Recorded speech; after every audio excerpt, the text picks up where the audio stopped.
All right, guys. Paul Singh, Market Speculator with bullsonwallstreet.com. Trade report. Thursday, 10/18/2018, or is it 19th? I'm not sure. Stalled at the 9 for SPY here. There was a part of the day where it looks like we might break through. We had the good news with Netflix in the morning, but stalled here. And this morning we are turning down. Not a huge move down. I think it's only around 0.4%. Key again is going to be, do we get up over the 9? And we still don't get aggressively bullish. We really don't get bullish until we clear some of this overhead resistance, and especially we'd want to get over the 50-day moving average. Still remain patient. Maybe we take some shots here and there. I may actually add on a short today if we close under this level, specifically the Qs. What I didn't like about the Qs was this weird kind of hammer candle is actually not a show of strength when we get extended like this on a bounce. The other thing to keep in mind, I think we've already talked about this, the strongest bounces happen in bear markets. So when you get a move like this, these one-day bounces look very strong, but in the overall trend here, still very much down. If the Qs close below the 9, I will probably take SQQ. Not a huge position. Again, nothing that will hurt us. You take a little loss. If it doesn't work, that's fine. So with SQQ, where we would go long it, we would get in right around 1285 or 90, somewhere in there. So remember, these are inverse, those of you who are new and don't know. This is an inverse 3 times leveraged ETF. So you get 3 times the move of the underlying index, and it's like flipped. So you can go long this to go short the market. So it's like a, would it be that a mirror image or whatever it is? It's the exact opposite of what TQQQ is.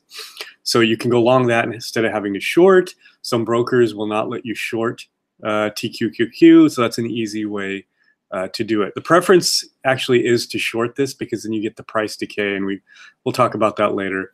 But either shorting TQQ or going long SQQQ.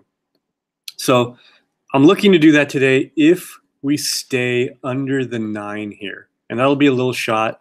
A couple other indexes, Brazil is showing strength still above its 200-day moving average. And I'm watching software very closely. Got hit very hard. It was a leader heading into this big down move, has bounced here. I'm not doing anything with it, but the signal for me is if it gets around the 50-day moving average, then all those software stocks we were watching, like Team, Payc, and a ton of others, they'll improve too and get back on trend. So nothing to do today. It's not going to get over that level today, but let's make sure over the coming days to watch the software index. Current positions, Baidu.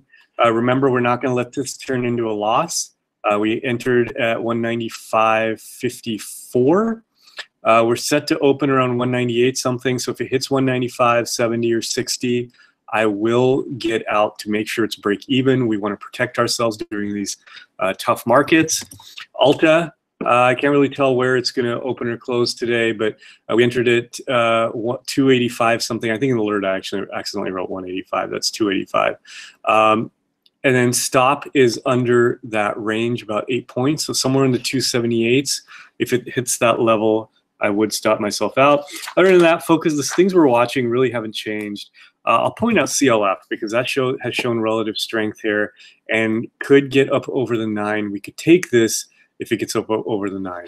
And yesterday, some of the metals actually showed a lot of strength, so we'll keep an eye on that. I do have to check when earnings is for CLF. If it's under 2 weeks, I would not get into that. Remember that during this period, you have to know when earnings are for anything you're in or going to potentially trade.